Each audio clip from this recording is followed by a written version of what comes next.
Yeah, hi, I'm Ollie. I'm going to talk to you about inferring residue level hydrogen deuterium exchange with a computational approach that I call REX. So first of all, what on earth is hydrogen deuterium exchange by mass spectrometry? So it's a method to measure the conformational heterogeneity of proteins or protein complexes. So basically their shape and how they move. The way it works is we take purified protein or protein complexes and incubate them in heavy water for a certain amount of time. And during that time, the deuterium in the heavy water will exchange with the hydrogens in the backbone at a context-specific rate. And then we can digest our proteins using a non-specific protease online and then just go into the mass spectrometer. Now, deuterium is heavier than hydrogen, so we just observe this exchange as a mass shift in our spectra that you can see in the bottom right, and therefore we can calculate some for each peptide a percentage incorporation of deuterium. Typically, this experiment is done in multiple protein states, so an antibody antigen pair, or with a small molecule, or mutants, or whatever you like, and then you can measure the difference between these two states in the way that you have this HDX to say, okay, there's a difference in the conformational state or a difference in the structure. So why do people use this technique? Well, it's kind of complementary to things like crystallography or cryo-EM because it uncovers kind of subtle dynamic and structurally resolved protein behavior. People use it to map epitopes and paratopes, so that's the binding interfaces of antibody-antigen complexes. You can see stabilization, so potentially allostery in small molecule applications. And it's now a fairly straightforward experiment to do. You can actually just set it up with a robot to do most of the experiment. So the approach takes the bottom-up method to mass spectrometry, which is the protein is digested into small peptide fragments. In our case, which is different to normal like shotgun proteomics using a non-specific protease, because we want to preserve that kind of structural information in our protein.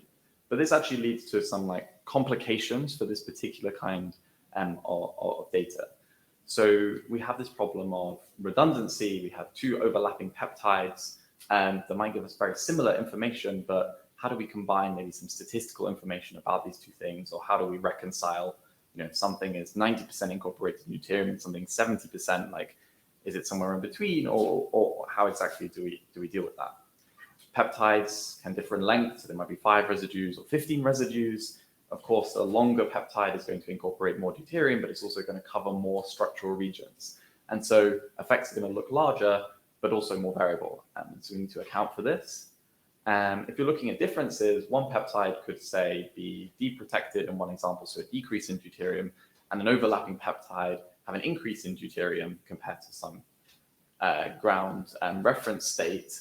And somehow this is a contradiction. So one question is, how do we resolve this contradiction, or what does it mean? And in general, our digestion of our protein is going to look very complicated. So something like this, but maybe even for 10, 15 overlapping peptides. So we're not going to try and resolve these things by hand.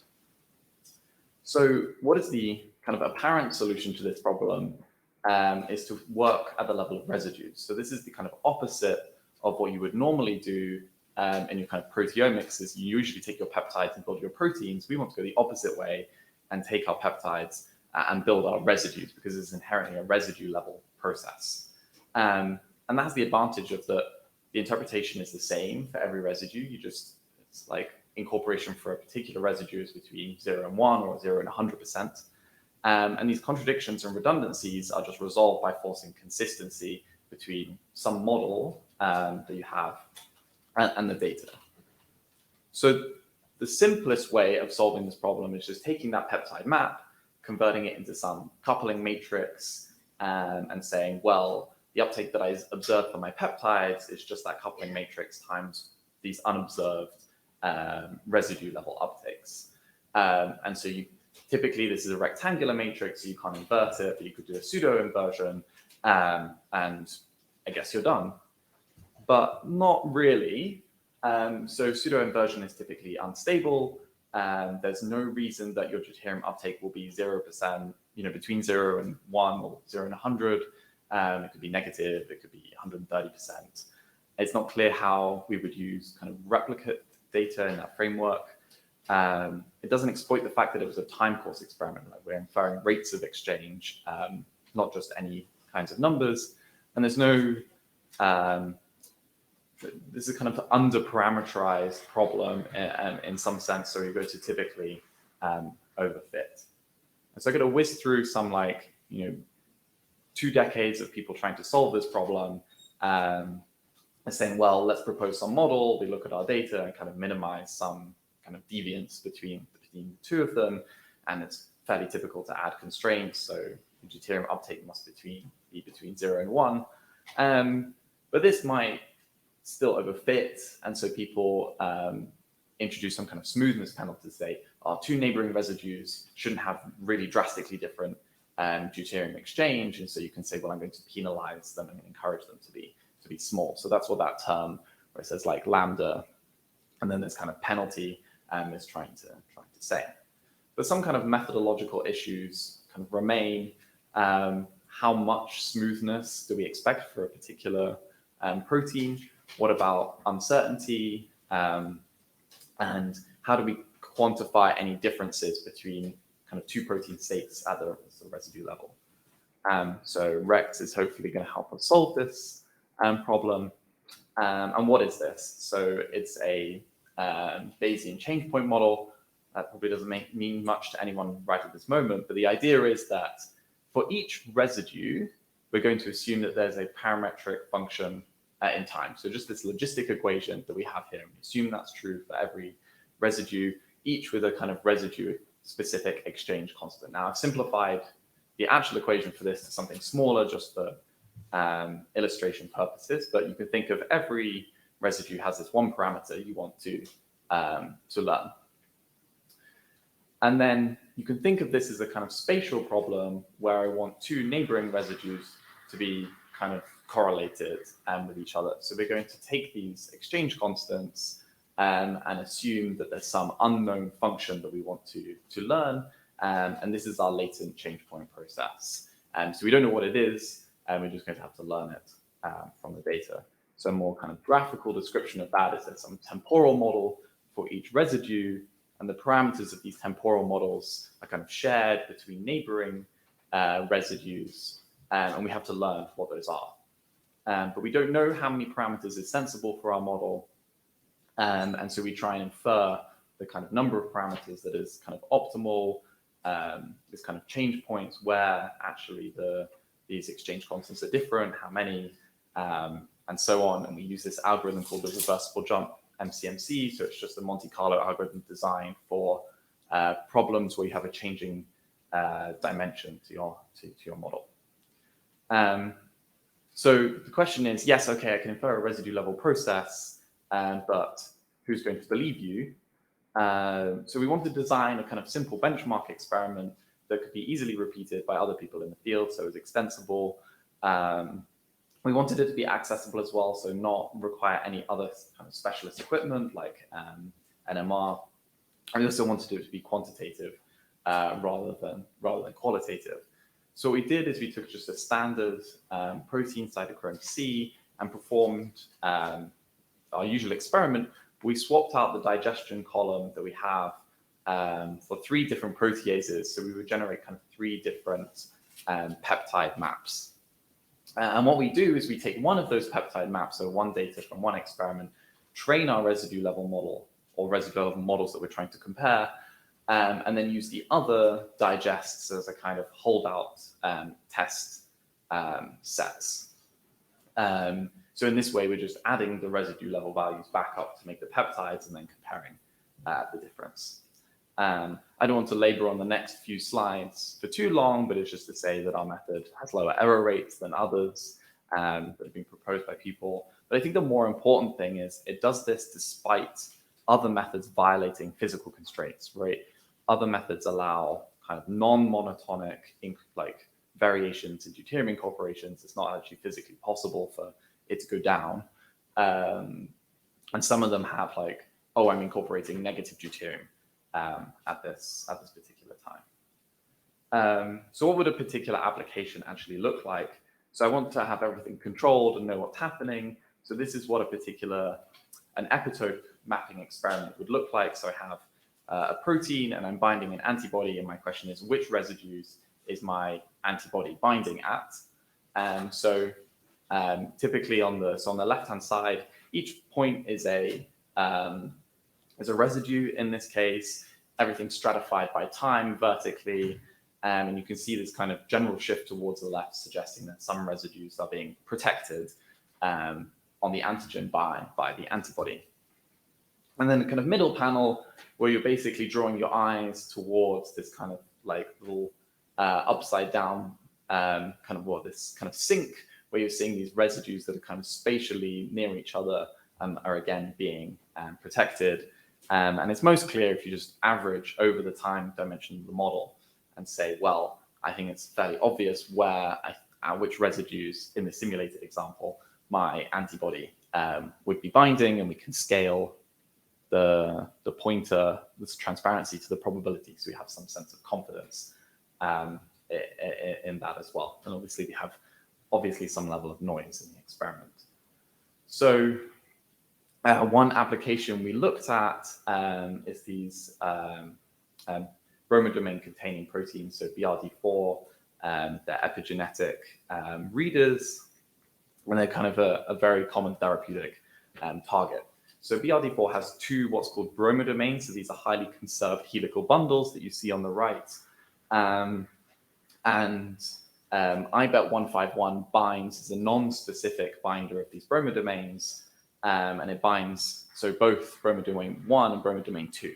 We actually see a very similar kind of, binding signature for both of them, except that in bromodomain 2, it looks like the BC loop, so that's the loop that sits at the back of this binding pocket, is much more strongly stabilized in this case.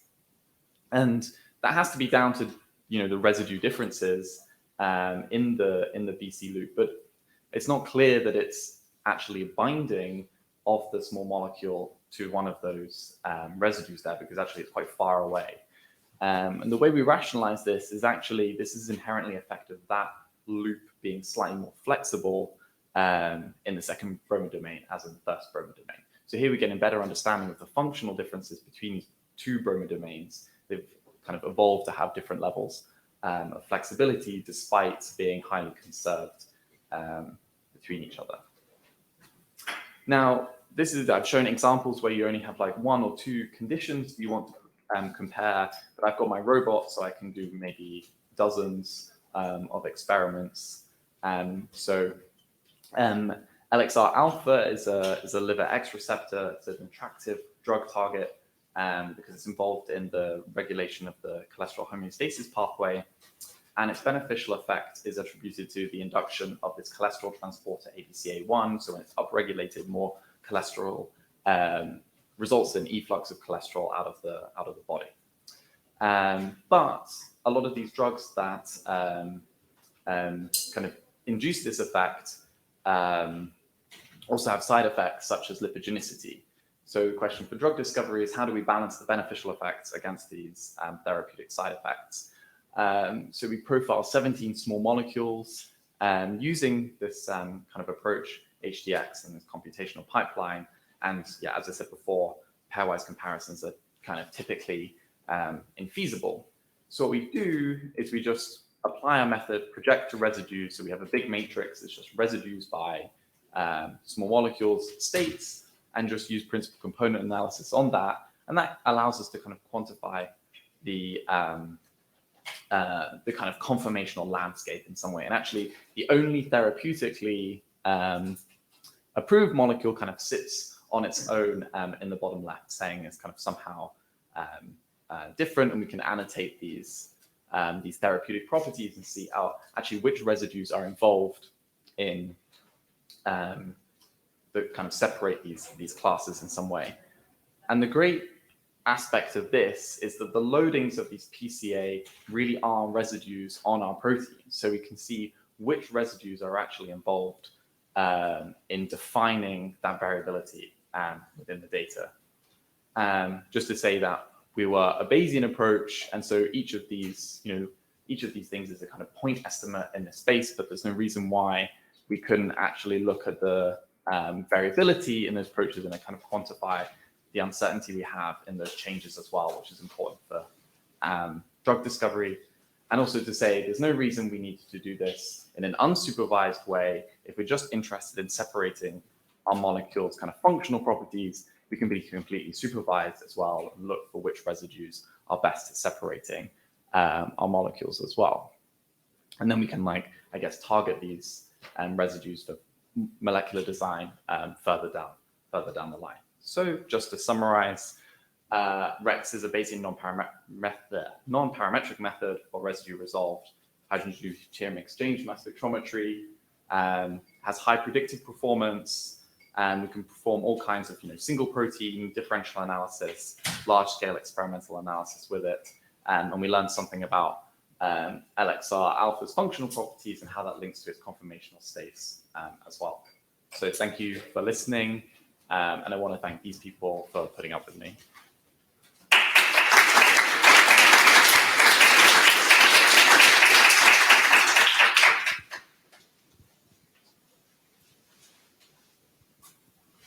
This might be a naive question because I am not very familiar with HDX, but where do you get that initial uptake matrix from? The initial coupling matrix. Exactly. Yeah, exactly. So imagine you have kind of whizzed over it. So I'm just putting a 1 in that matrix if my peptide overlaps that residue in my protein sequence. Okay. Yeah, so it's just saying that that residue is contributed to by that peptide. So there's information there. Otherwise, there's no contribution.